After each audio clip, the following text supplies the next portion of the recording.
Hi, I'm Sharon McCulloch of Strong Point Strategy. Strong Point is a business building, business transformation advisory services company.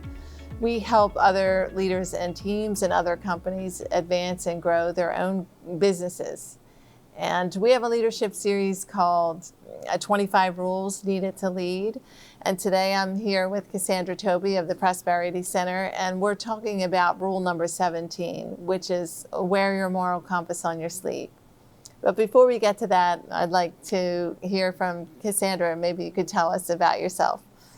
Hi. Prosperity Center is a small organization that will be launching an entrepreneurial online school on January of 2022.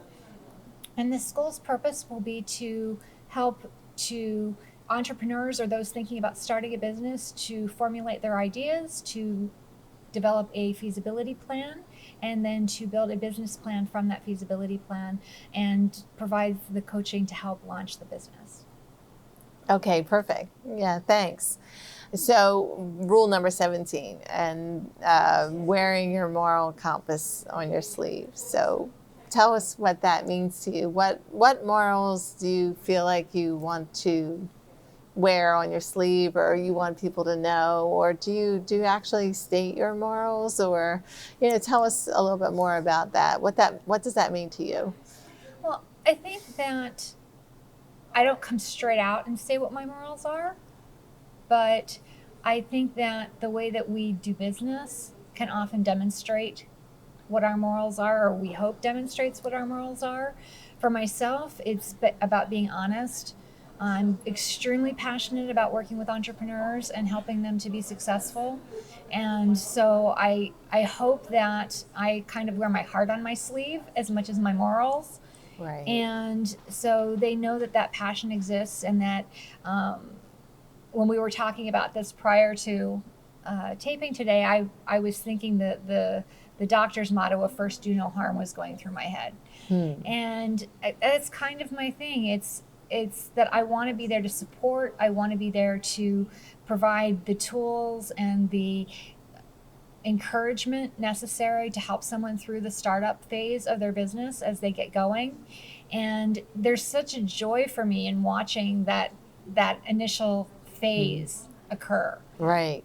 Right. And so I hope that those morals of honesty and support and wanting Caring, to help and caring, yeah. and helping people really achieve their goals and their dreams Right. is obvious Right. to my clients. Right.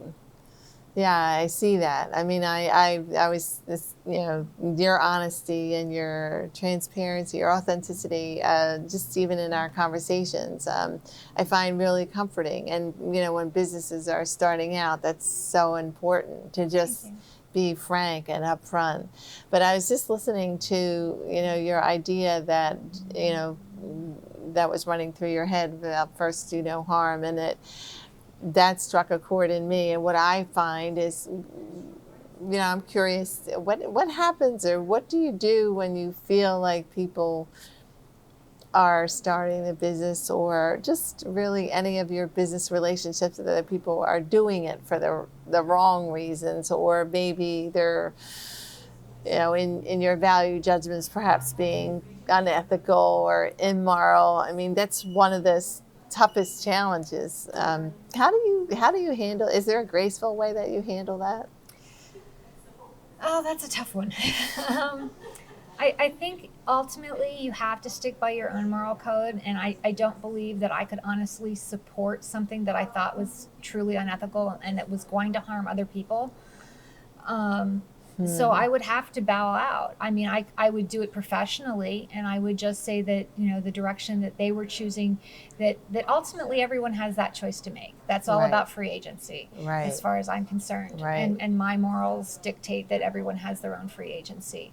So I would have to at least tell them they have the right to do their business however they would choose. But as far as what I believe is ethical, it's not going in a direction that I would choose to do, and therefore not something I could support, and therefore I could continue to be their coach. And it's just not something I could do.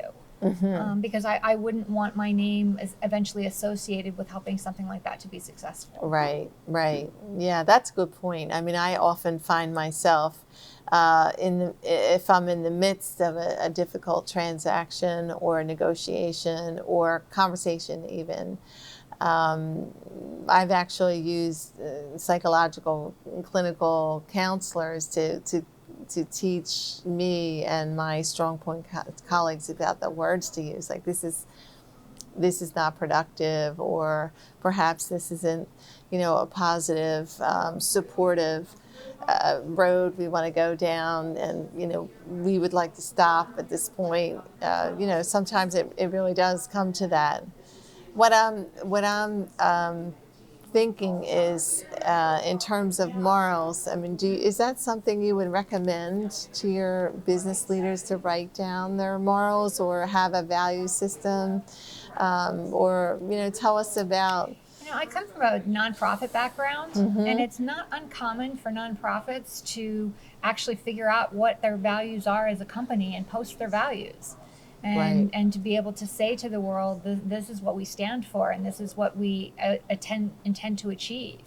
So it's not a far stretch from my perspective to be able to say that for any company, and to be able to say, this is who we are as a company, this is what we stand for, and this is what we intend to be known for. Right. And right. I don't think that's a bad thing. Right.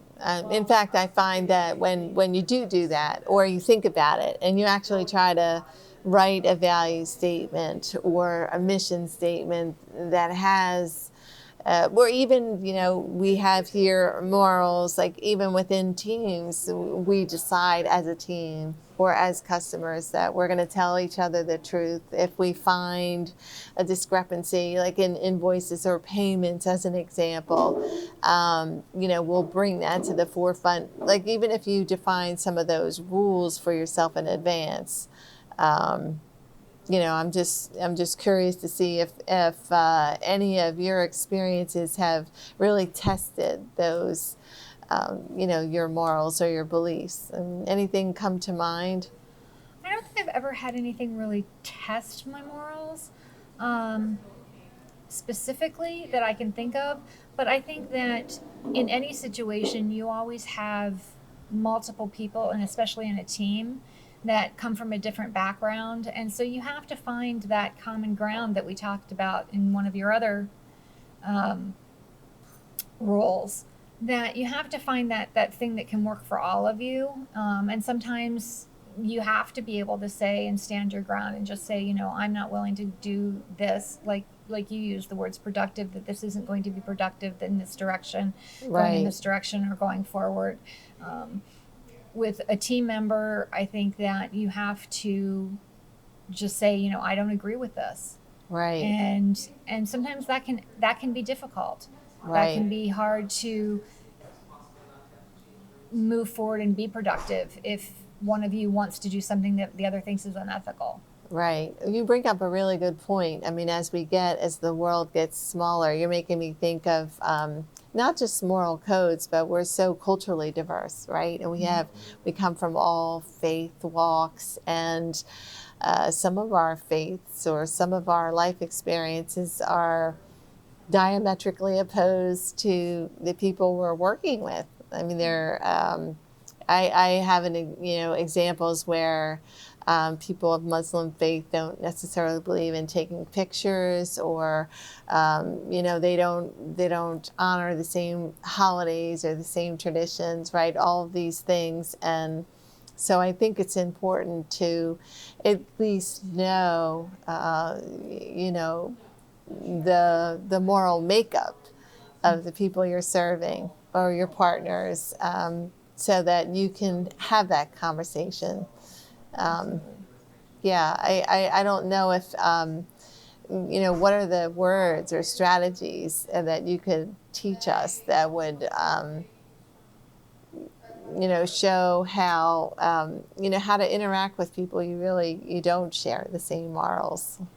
I think it ultimately comes down to communication, and it ultimately also comes down to people, while they may not share the same faith or they may not share all the same morals, at least having the commonality to say we're both human beings and we both want to be successful.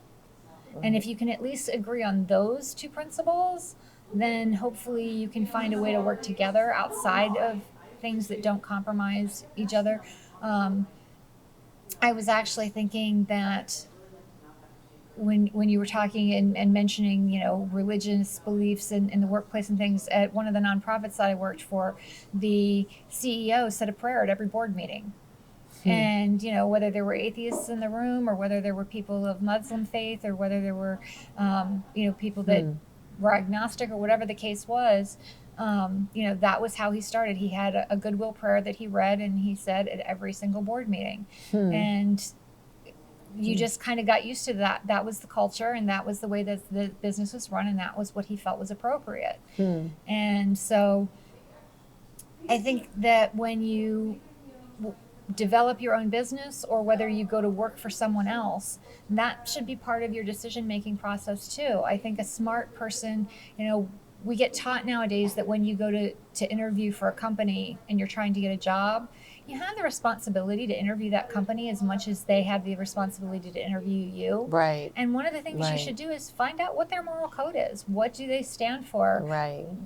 What do they not accept? Right. And what do they not accept, so that you know what you're getting into. Right. And know if you're comfortable with those things. Are they going to be diametrically opposed to something that is part of your own moral code or your religious belief or something like that, and asking you to violate your morals? Or is it something that you can be respectful of? Right, even if you don't necessarily completely agree.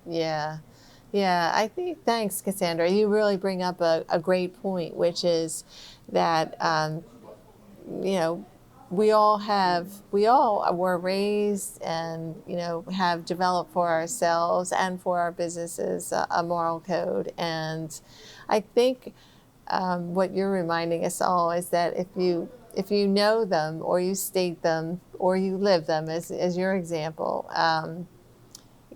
that's people can trust that and depend on that and be able to predict it, even though it's different from the way they may run their own companies or their own lives. So thanks for that. I look forward to learning more about and watching the Prosperity Center as you launch and you get customers. So thanks so much for spending time with us today. And just as a reminder, we're here with Cassandra from the Prosperity Center. We're talking about Strong Point's 25 rules needed to lead, the leadership series. We're talking about Rule 17, which is wear your moral compass on your sleeve. It's a whole set of ways of working that Strong Point uses and values in its work. If you want to learn more, please follow us or go to our website at strongpointstrategy.com. And thanks for listening.